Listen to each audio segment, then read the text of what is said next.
우리가 믿음의 삶을 살다 보면은 세상을 살 때에 굉장히 쉽지 않은 일들이 벌어집니다. 뭐냐면 세상의 기준과 세상의 방법대로 살아가는 것과 또 하나님의 말씀을 순종하면서 살아가는 것, 이 두 가지가 믿음의 사람들이면 반드시 부딪히게 돼 있어요. 근데 이것이 부딪히지 않고 그냥 나는 잘 모르겠는데 하시면 여러분 그 삶에 좀 문제가 있는 겁니다.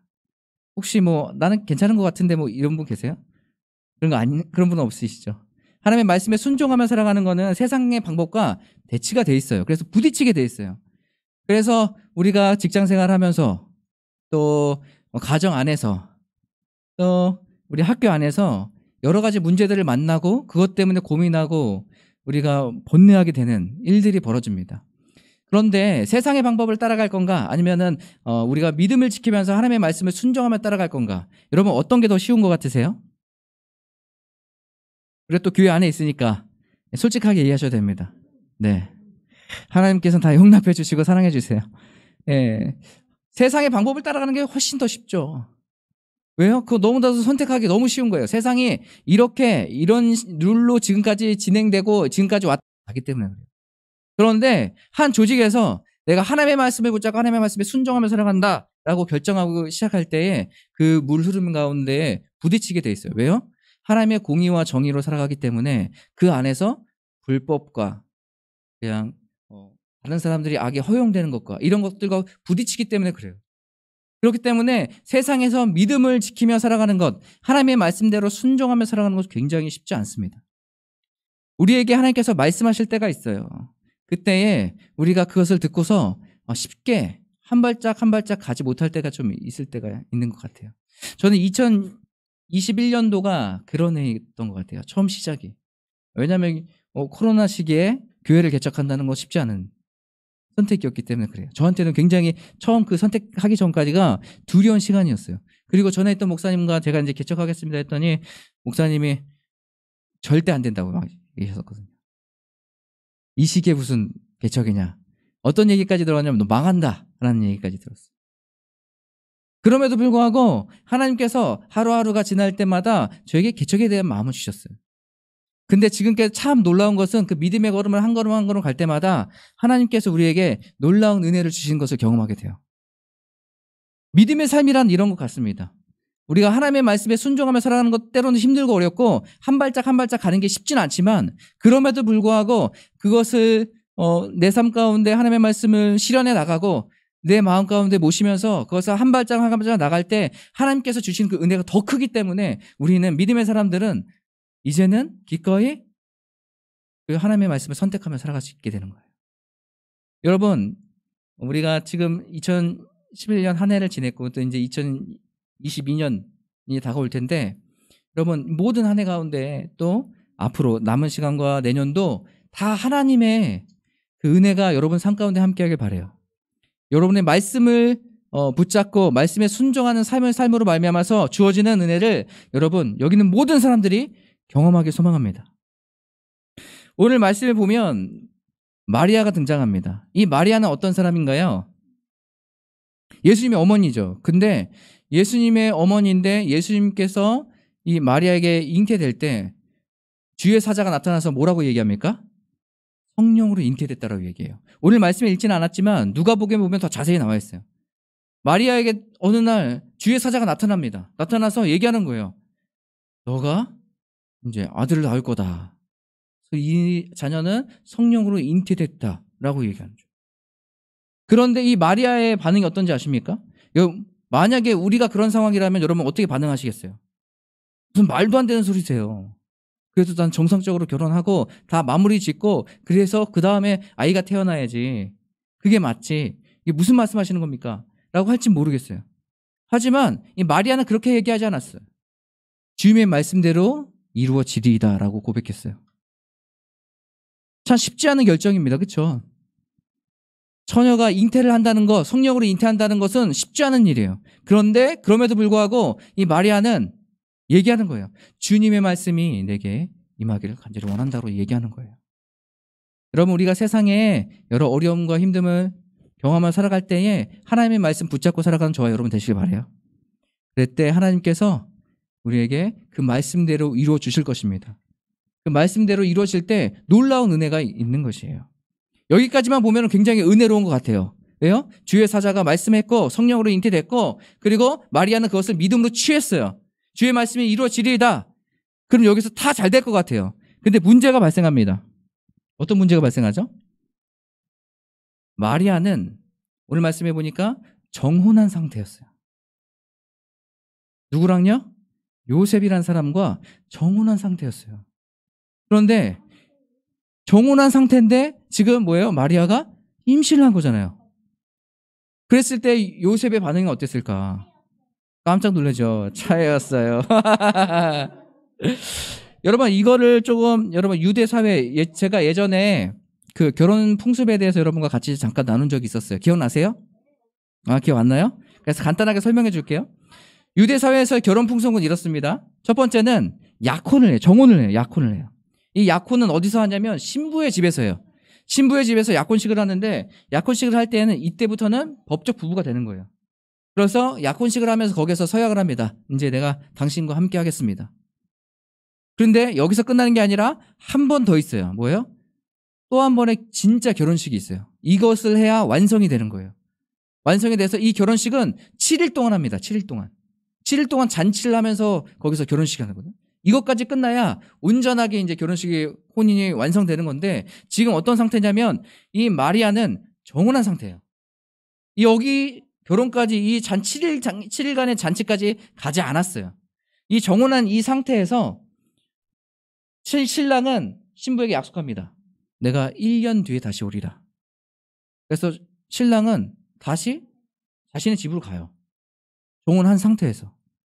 그러면 1년 동안 멀리 떨어져 있지만 뭐라고 했어요? 법적으로는 부부라고 그랬죠. 그리고 이 남자는 자기 집에 가서 뭘 할까요? 이 아내와 같이 살 집을 만들어요. 그리고 집이 완성될 때에 이 신부 집에 다시 가서 신부를 데려옵니다. 그리고 거기서 7일 동안 잔치를 하는 거예요. 그러면서 혼인이 완성돼요. 그런데 보니까 요셉의 집 잘 만들어가지고 가서 데리러 오려고 딱 갔더니 뭐예요? 성령으로 잉태됐대요. 이 요셉의 마음이 어땠을까요? 이게 지금 짜증나. 예, 열심히 집을 다 만들어 놓고서 좀 데려오려고 그러는데 지금 이런 상황이 벌어지니까 마음이 불안하겠죠. 이게 뭔 얘기인가? 이게 말이 되는 얘기인가? 그래서 오늘 말씀을 보니까 이 요셉은 의로운 사람이래요. 여러분, 의로운 사람은 어떤 사람이에요? 정의와 공의가 있고 봉사활동 많이 하고 다른 사람 잘 도와주고 이런 사람들이 의로운 사람입니까? 이 성경에서 이때 당시에 의롭다라는 것을 표현할 때는 철저하게 율법을 지키는 사람들을 얘기해요. 철저하게 율법을 따라가면 지키는 사람들을 의롭다라고 얘기하거든요. 그렇다면 이 요셉이 의롭다라고 얘기했는데 여러분 요셉이 의로워서 철저하게 율법을 지켰다면 요셉은 어떻게 해야 돼요? 정혼했던 여인 마리아를 돌로 쳐 죽여야 돼요. 사람들 앞에 다 가서 이 여인이 간음해서 지금 애를 베었습니다. 그래서 공개 재판해가지고 돌로 쳐 죽이는 게 그게 율법에 있어요. 그렇다면 이 요셉은 자신이 의롭다라고 얘기했잖아요. 여기서 표현을 의로운 사람이라고 얘기했는데 그러면 철저하게 율법에 갇혀서 그 안에서 정해진 대로 행해야 되는 사람인데 근데 오늘 말씀 보니까 의로운 사람이어서 어떻게 해요? 가만히 덮고자 있어요. 여러분 이상하지 않으세요? 그렇다면 이때부터 이 의로움의 정의가 좀 달라져야 돼요. 율법을 철저히 지키는 사람들이 의로운 사람이 아니에요. 여러분 우리가 서신서 바울 서신을 쭉 읽다 보면 그런 얘기 나오죠. 우리가 믿음으로 말미암아 구원을 받는다. 근데 유대인 그리스도인들은 뭘 얘기해요? 우리가 행위로 말미암아 구원을 받을 수 있다라고 얘기해요. 그리고 행위로 말미암아 우리가 의롭게 됐다라고 얘기해요. 그래서 사도 바울은 그것을 아니라고 얘기하는 거예요. 너희가 행위가 아니야. 의롭게 된 건 하나님의 선물이고 은혜야 라는 것을 이야기해주고 있어요. 그렇다면 이 사람들이 그 의롭다고 하는 율법을 철저히 지키는 것 이것이 이해가 되시죠? 이것에서 더 나아가서 그럼 요셉은 뭐가 다를까요? 요셉의 다른 한 가지가 있어요. 그것은 바로 긍휼한 마음이 있는 거예요. 율법을 지키는 것 하나님께서는 공의와 정의가 있으시죠. 하지만 하나님께서는 뭐가 있으세요? 우리를 향한 긍휼한 마음이 있으세요. 그렇기 때문에 그 공의와 정의로 심판하면 우리는 죽을 수밖에 없죠. 하지만 그 하나님의 긍휼한 마음이 있기 때문에 우리가 다시 회복하고 살 수 있는 것이에요. 오늘 마태복음 산상수훈에 보면 이런 얘기가 나옵니다. 긍휼히 여기는 자는 복이 있나니. 여러분 이거 들어보셨습니까? 긍휼히 여기는 자는 복이 있나니. 여기서요, 이 복이라는 단어는 의롭다라는 단어와 똑같은 단어입니다. 오늘 이 요셉의 의로운 사람, 이것과 긍휼히 여기는 자는 복이 있다는 이 의로움, 이것이 같은 것이에요. 다시 말하면 이 요셉은 철저하게 율법을 지켰던 사람이지만 또 뭐가 더 있어요? 긍휼이 있는 사람입니다. 그렇기 때문에 이 마이라를 바라보고 드러내서 이 사람을 처단하는 것이 아니라 나를 감싸주고 덮어주려고 하는 거예요. 이것이 바로 요셉의 마음에 있어요. 그때에 주의 사자가 나타납니다. 뭐라고 나타나서 뭐라고 얘기합니까? 요셉아, 얘는 성령으로 잉태된 자다. 그리고 이 아들을 낳을 것인데 이름을 예수라 하라. 예수의 뜻이 뭔가요? 오늘 말씀 볼까요? 예수의 뜻이 21절에 이렇게 나와 있습니다. 아들을 낳으리니 이름을 예수라 하라. 이는 그가 자기 백성을 그들의 죄에서 구원할 자이심이라 하니라. 아멘. 너희가 이제 여기에서 성령의 잉태된 자가 태어나서 너는 이름을 지어줄 텐데 이름을 예수라라고 이야기하고 있어요. 예수라고 이야기하고 이 예수는 뭐예요? 자기 백성을 그들의 죄악에서 구원할 자라 라고 이야기하고 있어요. 예수님은 우리의 구원자가 되세요. 죽을 수밖에 없는, 죄로 인해 죽을 수밖에 없는 우리를 사랑하셔서 긍휼한 마음으로 이 땅 가운데 친히 오셔서 우리를 구원시켜 주시는 거예요. 그래서 우리가 누구든지 예수 그리스도 믿는 자마다 구원의 은혜를 경험하게 되고 은혜를 누리는 것 아니겠습니까? 여기서 한 가지 더 나아가서 또 한 가지를 이야기합니다. 우리 같이 22, 23절 한번 같이 보시겠습니까? 다 같이 한번 읽겠습니다. 시작. 이 모든 일이 된 것은 주께서 선지자로 하신 말씀을 이루려 하심이니 이르시되 보라 처녀가 잉태하여 아들을 낳을 것이요 그의 이름은 임마누엘이라 하리라 하셨으니. 아멘.